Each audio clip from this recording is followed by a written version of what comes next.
नमस्कार, अंतरिम भारत मीडिया में आपका एक बार फिर से स्वागत है।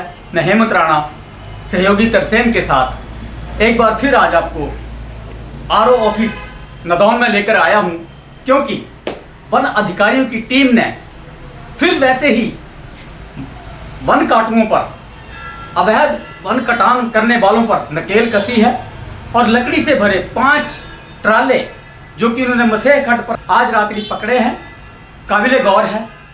लेकिन बड़ी समस्या की बात है कि ना तो वन काटू ही रुक पा रहे हैं, लेकिन उनको ऊपर नियंत्रण करने के लिए हमारे वन विभाग के कर्मी जो कि कहीं ना कहीं अपनी मुस्तैदी से कार्य कर रहे हैं, उन्होंने फिर से एक बार अपने जज्बे को दिखाया है और कह सकते हैं कि वन काटुओं पर नकेल कसने के लिए उन्होंने अपने पूरे तामझाम के साथ कल कार्रवाई की। उसी के एवज में मैं आपको दिखाते चलूँगा कि 5 ट्राले लकड़ी से भरे हुए जो कि अनाधिकृत तौर पर उनको ट्रांसपोर्ट किया जा रहा था, जो कि गलत था, और इसी के चलते जो है वो आज कब्जे में लिए गए हैं। हालांकि वन अधिकारी हमारे सामने आने से थोड़ा पीछे हटे हैं, लेकिन फिर भी हम कोशिश करेंगे कि उनको कैमरे पर लेकर के कोशिश करें कि वे पूरी की पूरी जानकारी उनसे ली जाए कि किस तरीके से उन्होंने इस सफलता को हासिल किया है। हमारे बीच में है एडिशनल आरओ सुरेश शर्मा जी, जो कि इस टीम के मुखिया के तौर पर उन्होंने रात को काम किया है। साथ में मैं आपको बताता चलूं कि अभी जो आरओ प्रमोट हुए हैं अशोक कुमार जी, जो कि इनका नया अपॉइंटमेंट हुआ है। हालांकि अभी इनको कोई जो सीट है वो अभी तक अलॉट नहीं की गई है, लेकिन उनका प्रमोशन हो गया है। पहली बात तो बधाई के पात्र हैं। सारी बात करने के बावजूद हम चाहेंगे शर्मा जी अब थोड़ा बताएंगे कि किस तरीके से आपने जो है ये नकेल कसी है और किस तरीके से जो है आपके ऊपर जो है कुछ जो आप कहने में संकोच भी कर रहे हैं, क्या कारण है? नहीं, संकोच कुछ नहीं है सर। दिनांक 16 नवंबर 2025 की रात्रि को रविवार के दिन गुप्त सूचना हमें मिली कि बिना अनुमति से मलकीती भूमि के पेड़ों को काटकर ट्रालों में लकड़ी लोड की जा रही है और उसे होशियारपुर की तरफ निर्यात किया जाना है। हमने विभागीय टीम के साथ वन परिक्षेत्र के सारे एरिया में पेट्रोलिंग शुरू कर दी रात के समय और मसेह पुल के पास नाका लगा दिया और नाके पर 5 ट्राला जीपें जो है वो बालन से लदी हुई, जिनके ऊपर तिरपाल ढका हुआ था, तिरपाल से बालन ढका हुआ था जो कि बाहर से दिखाई नहीं दे रहा था। जब हमने उन ट्राला जीपों को रोका तो उनमें फिर चेकिंग की गई, तो चेकिंग करने के बाद उनमें बालन पाया गया और हमने आगामी कार्यवाही शुरू कर दी। ट्राला ड्राइवर जो है वो बालन निर्यात करने से संबंधित कोई भी दस्तावेज नहीं दिखा पाए, इसलिए हमने उन 5 ट्राला जीपों को अपने कब्जे में लेकर वहां से लाकर वन परिक्षेत्र कार्यालय नदौन के प्रांगण में आगामी कार्यवाही के लिए खड़ा कर दिया है और फील्ड वेरिफिकेशन इसकी भू राजस्व विभाग से करवाई जा रही है ताकि पता चल सके कि काटा गया बालन मलकीती भूमि से है या कहीं सरकारी भूमि से ही तो नहीं काटा गया है।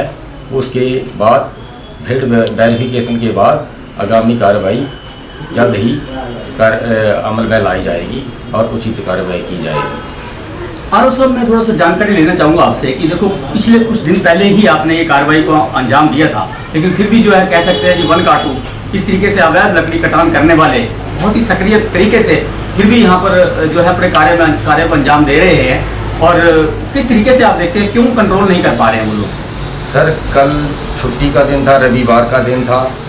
ये ऐसा ही मौका ढूंढते हैं कि मेरे फील्ड स्टाफ जो है वो आज छुट्टी के दिन घर गया होगा, लेकिन हम छुट्टी के दिन बहुत ही कम घर जाते हैं और इन्होंने ये समझकर कि स्टाफ घर गया होगा और ये समझकर इन्होंने ये गाड़ियाँ लोड कर ली। इस दौरान में और वर्किंग टाइम में ऐसा नहीं करते हैं ये लोग? सिर्फ संडे के दिन ही ऐसा आपको लगता है? नहीं, कर लेते हैं बीच में, लेकिन बीच में थोड़ा बहुत ही कर पाते हैं। हमारा स्टाफ जो है वो रेगुलर पेट्रोलिंग करता रहता है और थोड़ा स्टाफ की थोड़ी कमी है, इस वजह से कई बार ये लोग बचने में कामयाब भी हो जाते हैं। तो आपने सारा का सारा जो है जितना भी आपका ये है उच्च अधिकारियों को जानकारी दे दी गई है सर इसकी? जी हाँ, ये वन मंडल अधिकारी हमीरपुर जी को हमने इस बारे में सूचित कर दिया है। तो उनकी तरफ से क्या आदेश आए हैं? उनकी तरफ से आदेश आए हैं कि इसकी प्रॉपर वेरिफिकेशन की जाए कि ये मलकीती भूमि से काटा है या सरकारी भूमि से, उसके बाद इन अपराधियों के ऊपर उचित कार्रवाई की जाए, ऐसा हमें निर्देश हुआ है। आरो साहब, लकड़ी तो ये अवैध रूप से काटी गई है क्योंकि इसको काटना आजकल वैध नहीं है, लेकिन सरकारी भूमि से अगर ये लकड़ी पाई जाती है और मलकीती भूमि से अगर लकड़ी पाई जाती है तो इसमें क्या अंतर रहेगा?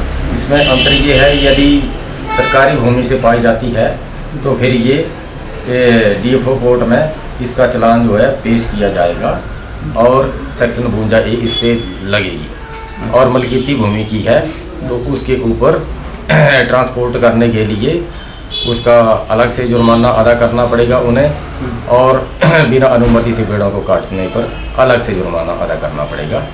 उसके बाद इन व्हीकलों को रिलीज किया जाएगा। हमारे बीच में आपके सहयोगी बैठे हैं, थोड़ा हमें जानकारी देंगे कि वन परिक्षेत्र अधिकारी के पद पर श्री अशोक कुमार जी नियुक्त हुए हैं। अब इन्होंने नौदान परिक्षेत्र का कार्यभार संभालना है, श्री अशोक कुमार जी। अशोक कुमार जी, बड़ी पहले तो मुबारकें आपको कि आपको एक पदोन्नति आपकी हुई है और आरोप के तौर पर आप लोग पदोन्नत हुए हैं। तो किस तरीके से देखते हैं ऐसे मैटर जो हैं कि किस तरीके से जो है आपको भी जूझना पड़ेगा ऐसी बातों से, कैसे देखते हैं आप? ऐसे नहीं कि अभी तो हमारी पदोन्नति हुई है आरोप की जगह में, तो उसके बाद हमारे ट्रांसफ़र ऑर्डर हो जाएंगे तो इसके बाद हम यहाँ अपना कार्यभार संभाल लेंगे। अच्छा, यहाँ पर ही करेंगे आगे कहीं और? चलो, जहाँ सरकार करेगी ना।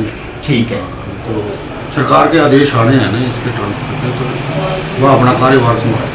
आपकी अन्य जो टीम के सदस्य थे जिन्होंने आपका रात को सहयोग किया है, उनसे मिलवाने की कोशिश करेंगे आप? अभी तो जो हमारी टीम थी रात्रि अपने अपने इसमें फील्ड में गई हुई है, तो एक दो बंदे ही हैं यहाँ पर। आप नाम ही बता दीजिए उनके, हमारी टीम के लिए जो आपके सदस्य थे रात को। एक तो वन रक्षक राम कुमार जी और दूसरे दिलबाग जी, भी वन रक्षक अर्जुन, वन रक्षक सौरभ जी और वन खंड अधिकारी नदौन। तो मैं वन परिक्षेत्र अधिकारी RO अशोक कुमार जी, साथ के हमारे साथ सारी टीम। क्या दिक्कतें आपको लगी रात को, जो है जैसे अभी साहब ने बताया है कि भाई हमें काफ़ी दिक्कतों का भी सामना करना पड़ा? चलो, तो दिक्कतों का सामना तो करना पड़ता है, रात का समय होता है तो ये गाड़ियों का दिक्कत हुआ, चलो उसको भी हम कर लेते हैं। स्टाफ की कमी मुख्य? स्टाफ की कमी भी है थोड़ी। अच्छा, स्टाफ कम है यहाँ, 5-6 वन रक्षक जो कम है यहाँ। कितनी बीटें हैं यहाँ पर? 13 बीटा है। 13 बीटों में 5-6 ही वन रक्षक? 5-6 वन रक्षक। तो कहीं ना कहीं स्टाफ की कमी से जूझता हुआ यह वन विभाग फिर से उसी तरीके से अपने काम में जुटा हुआ है और कह सकते हैं कि एक अच्छा प्रभाव जो है विभाग का यहाँ पे खासकर नदौन RO की तरफ से दिया गया है। और कहीं ना कहीं जो है अवैध वन कटान करने वालों पर ये एक अच्छी बात है कि उनके ऊपर नकेल कसी जाए और वो अपने इन हरे भरे जंगलों को तहस नहस ना करें और कोई भी अवैध कार्य को अंजाम ना देते हुए अपने सही कार्यों पर चलें। तो धन्यवाद सहित मैं हेमंत राणा, अंतरिम भारत मीडिया के लिए अपने सहयोगी तरसेम के साथ नादौन से।